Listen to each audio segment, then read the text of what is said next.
welcome to Plugged In. I'm Greta Van Susteren, and each week at this time, Plugged In will focus on an aspect of U.S. policy, questioning those who make and shape policy, and you'll hear various opinions about that policy.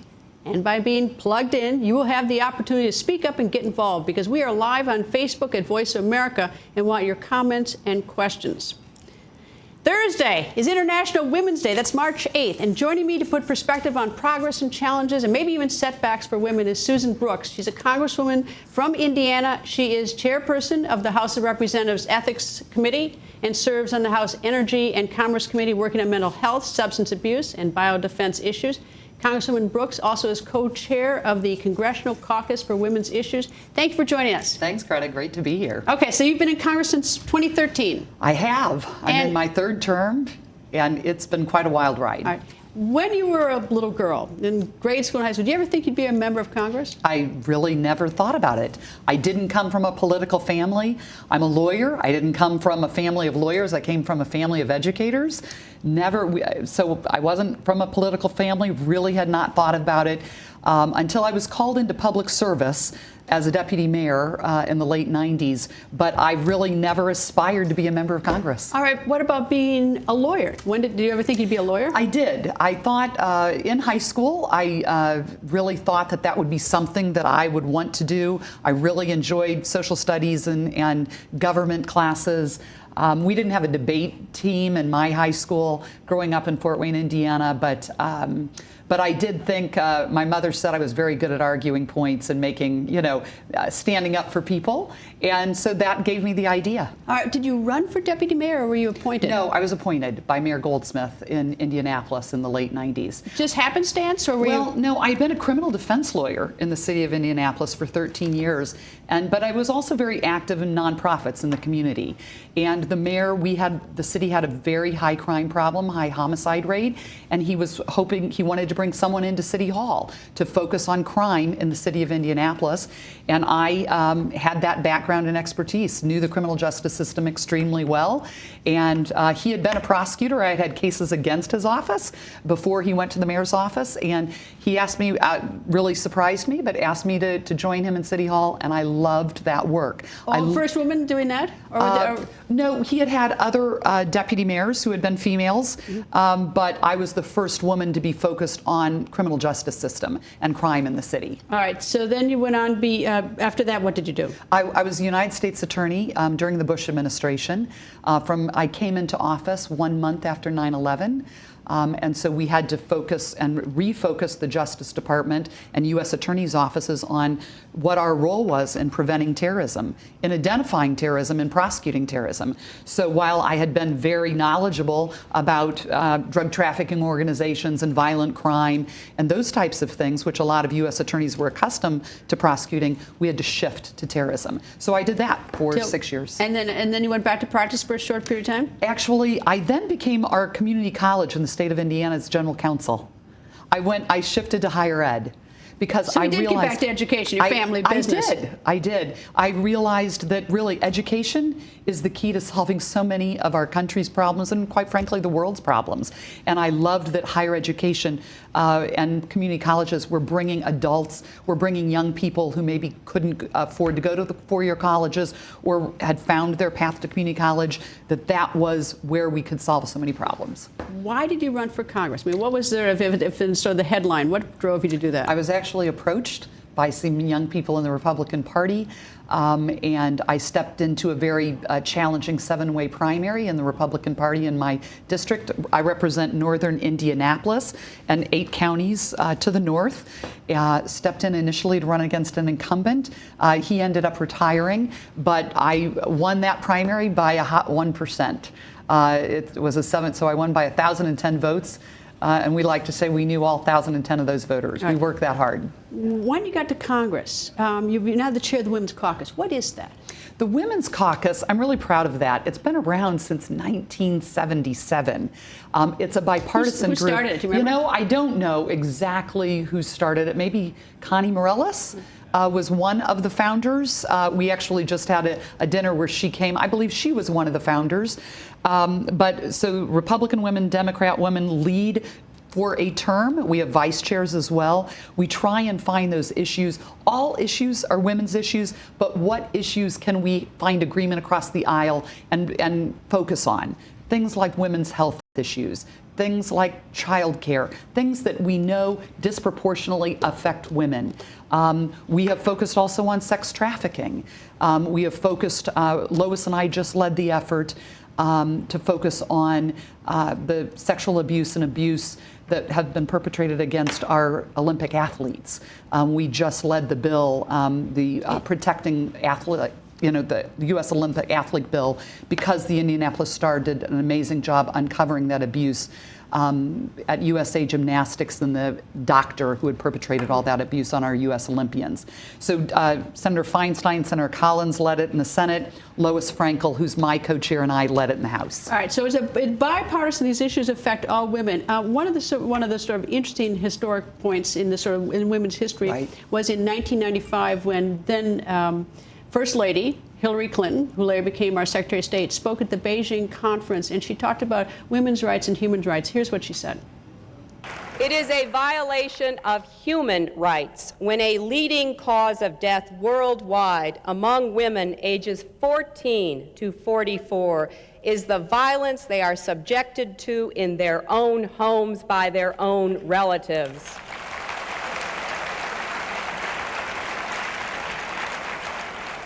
It is a violation of human rights when young girls are brutalized by the painful and degrading practice of genital mutilation.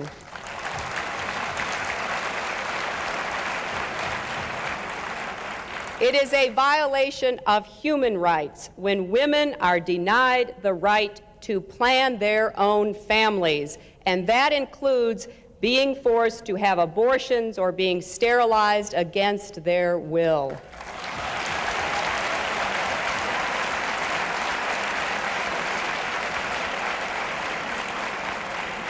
If there is one message that echoes forth from this conference, let it be that human rights are women's rights and women's rights are human rights once and for all. Human rights or women's rights was sort of a banner headline at that time that come out of that conference. It's sort of interesting, that resonates so much around the globe.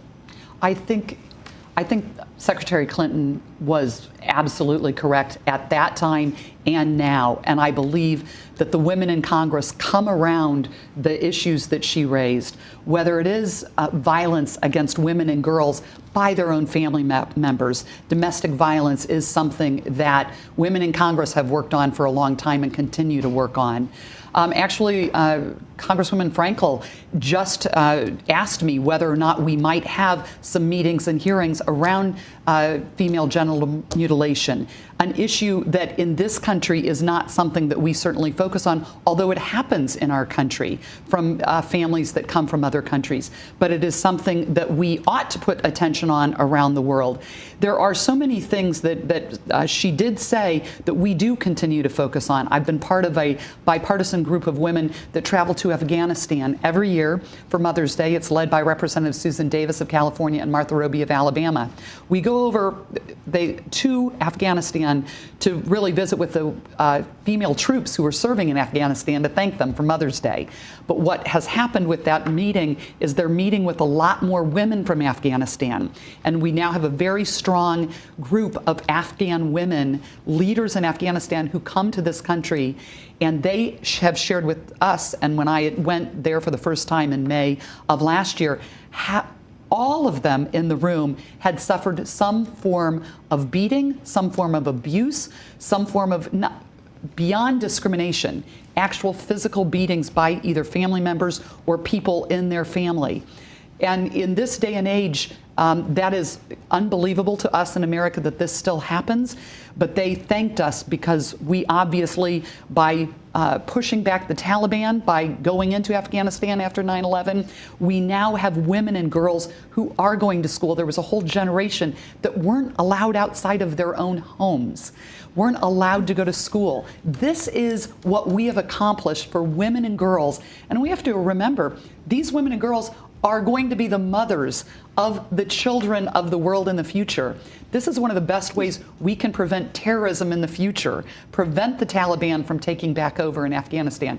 These are very important conversations. Our support there really means something. You know, it's interesting listening to talk about these important issues, and unless you follow politics, you know, this airs in many places around the world. It probably is not evidence that you're talking about bipartisan, you're talking about Republicans and Democrats working together. Those women, some you name are Republicans, some are Democrats. You know, why is it that there's such strong bipartisan? I mean, the Congress, which seems to be a log jam so many times, you can work so well together on these issues. We do. I do believe, though, that the women in Congress, of which I might add there aren't nearly enough of us. There are. Let's see. I think 106 of you. That you're less than 20% of the total Congress. Very unfortunate, and something that the women in Congress, we just met yesterday with county officials, women who are county officials in the country, in for a conference. They came in to meet with us in the women's conference, and we said that is something we absolutely agree on. We need more women to run for office. That's something that the U.S. has actually fallen behind on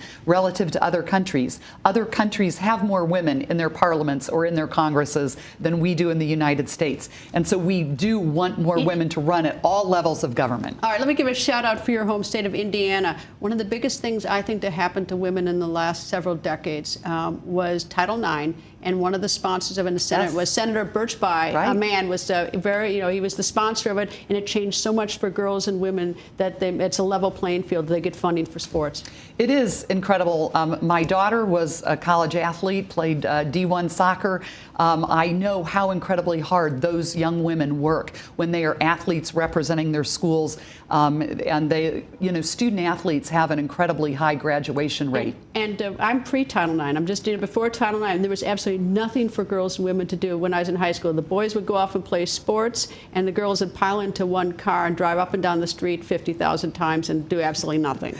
I was very fortunate. I was on high school volleyball team, high school tennis team, so I was very fortunate that girls' sports were more organized in the 70s when I was playing. But then to see my daughter, in many ways as a college athlete, work her way through college and contribute in that way, and they work so incredibly hard. Without Title IX, we couldn't do that. Right. All right, it's not perfect in this country. I don't believe the picture that we've got this Me Too movement that's obviously has sparked a lot of self-reflection, a lot of debate. We've seen a lot of pain. We've seen a lot of shame.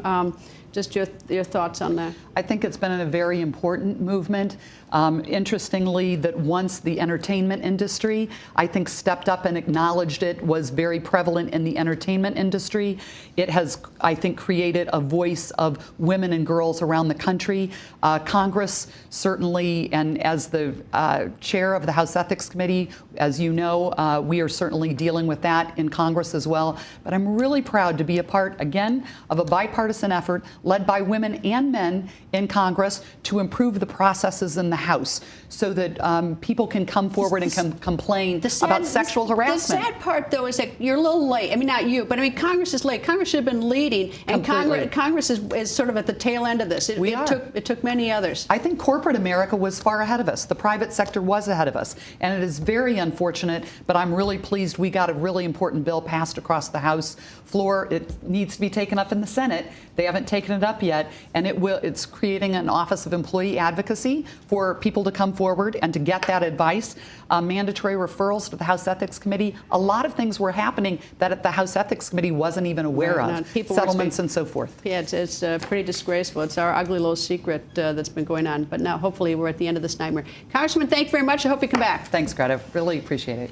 I'm going to now bring in Aisha Tanzim, VOA's bureau chief in Islamabad, Pakistan. Aisha covers all of South Asia for VOA, including Afghanistan, and she's been reporting on the front lines of human rights issues. Aisha joins us via Skype. Aisha, from your perspective in that region, what strikes you most about the successes and challenges for women's rights? So I think, Greta, what happens in this region is that they follow America and the West very closely, especially in this age of internet and social media. And you'd be surprised to find that even though people here don't have computers and laptops, almost everybody, like people's drivers, can access Facebook on their phones. Smartphones have permeated and are, the leading technology in this country. So when the Me Too movement started in US, you saw the repercussions of that in Pakistan, and less so in Afghanistan, but in the cities. And you saw women in Pakistan posting their own Me Too stories, and really connecting with Hollywood, and really connecting and saying we are suffering the same thing. And in this region, they really are suffering the same things. And go ahead. And no, I was going to ask you, I mean, in that region, you've got the Constitution of Pakistan, which I understand gives women rights to vote. How does it conflict, or does it conflict with Sharia law to the extent that that's recognized? Is there gender subordination to men? Give me sort of the overview of that. So when it comes to voting, the Sharia law does not matter, because the Constitution gives women and men all one vote. Where it does come in is when it comes to, for example, underage marriages, which is a huge issue in this region. Hundreds of thousands of girls are married off in this region before they're physically or psychologically ready for it. And when the government or when the parliament tries to make a law to fix 18 as the age for marriage, that's when you see a real pushback from religious clerics saying it's not allowed in Sharia. And that's where we found some of the most horrendous stories of young girls as little as 13 or 14 getting married off to men who were like, twice or sometimes more, 20, 30 years older than them. So you see pushback in areas not directly in terms of voting, but in other rights. So when it comes to choices, women are limited. Right. Their choices. Go ahead. I'm sorry, I interrupted you.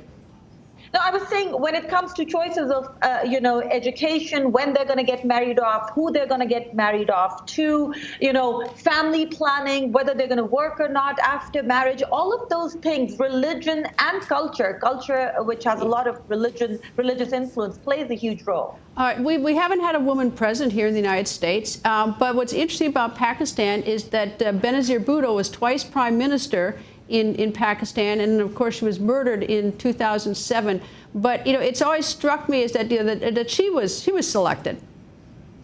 Yes, and Pakistan is a very interesting country where you have these religious and cultural dynamics, but then you also have acceptance of you don't sometimes understand it. So you have Benazir Bhutto, you have, Nawaz Sharif's heir apparent, what many think is his favorite heir is his daughter, Maryam Safdar or Maryam Nawaz Sharif. And then you have Benazir's daughter, Asifa, who's a very strong woman, and her tweets go viral.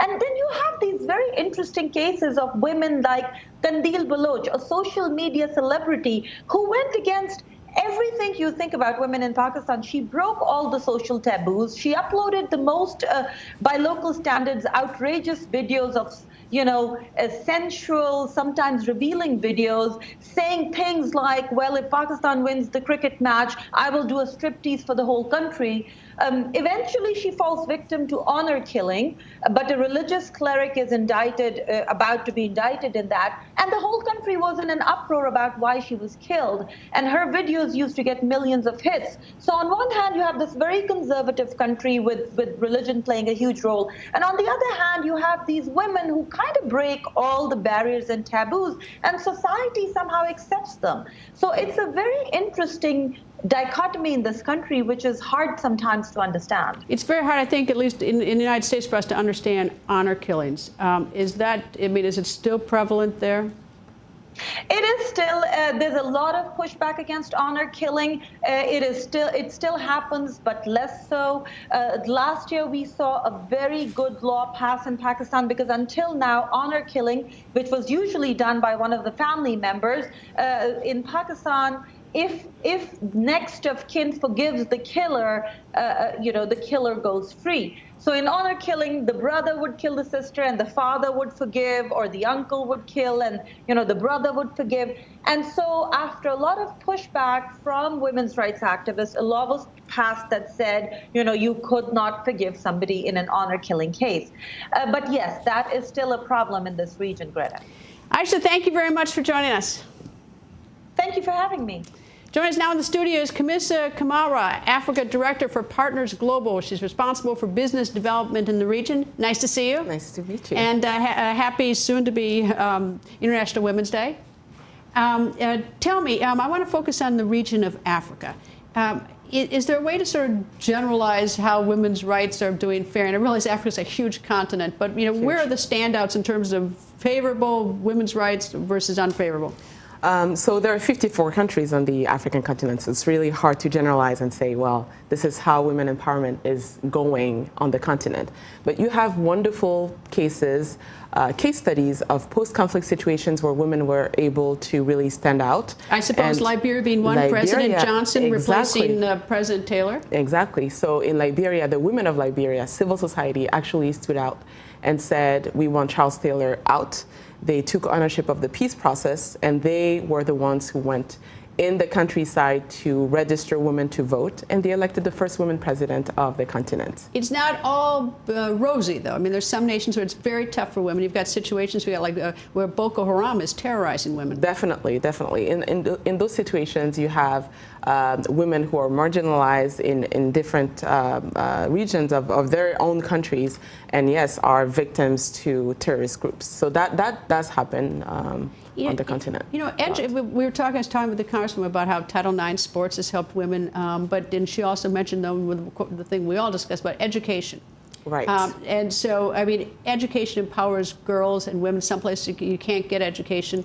But you have these refugee camps in Africa and South Sudan. You've got them in the Middle East. You've got them in Bangladesh, and we've got them all over the world. And young girls aren't getting education. They're not getting education, and living conditions in those refugee camps are sometimes horrific.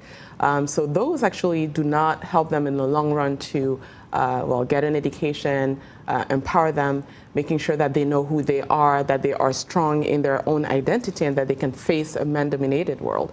So in some of those situations, especially in the Sudan that you just mentioned, the situation is just horrific.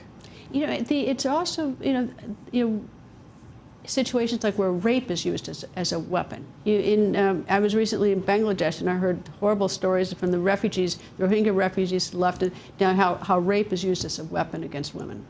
Well, the first example that comes to mind is the example of the Democratic Republic of Congo, especially in the eastern region, where you have this conflict and rebellion, and yes, women bear the brunt of violence, rape. These are very sad situations that really describe the fact that women still face a lot of challenges just because they are women. But in some more positive environments where you have women take ownership of peace processes, for example, then you see long-term results. In the Democratic Republic of Congo, you can see that women are not well represented, for example, in parliament or even in government, and that could actually change. There are some empirical studies that show that when women are involved in peace processes, then peace is long-standing, sustainable, and then issues such as rape tend to disappear. All right. What about social media? I mean, there's a lot of people in this country, understandably, don't like social media. You go on Twitter, and all you see are insults and terrible, nasty things are done anonymously. But social media has also been very liberating for parts of the world, especially even on the African continent. You see everyone's got a cell phone. You've got to see all over the world. Has social media in any way empowered or made things better for women, or what's the impact? The impact is, so you see, for example, I see more and more cases of domestic violence which are advertised sort of on Facebook or Twitter. And so women are aware of what other women are facing in their homes, outside, in terms of, for example, sexual harassment. And what they do is they talk to one another and they provide advice to one another. They coach and mentor each other in order to face those situations. So this is a very positive impact. What have you seen that's the most challenging? In terms of women? For women. I think there are multiple challenges. I think that there are, it's an everyday struggle to be a woman. Let's put it this way. And I believe it's not proper to Africa. You can see it everywhere. Here in the U.S., I've been living in the United States for 10 years. Why is it harder? Because it's really hard to, for example, in the workplace, being a woman, you have to really show that you are competent, probably twice as much as a man. And sometimes even a smile to a male colleague could be interpreted as an invitation for something else just because you're a woman. And you have to be able to set those boundaries very early on. And this is something that you're trained in doing, probably unconsciously, but you're trained in doing that since you're very young, at a very young age.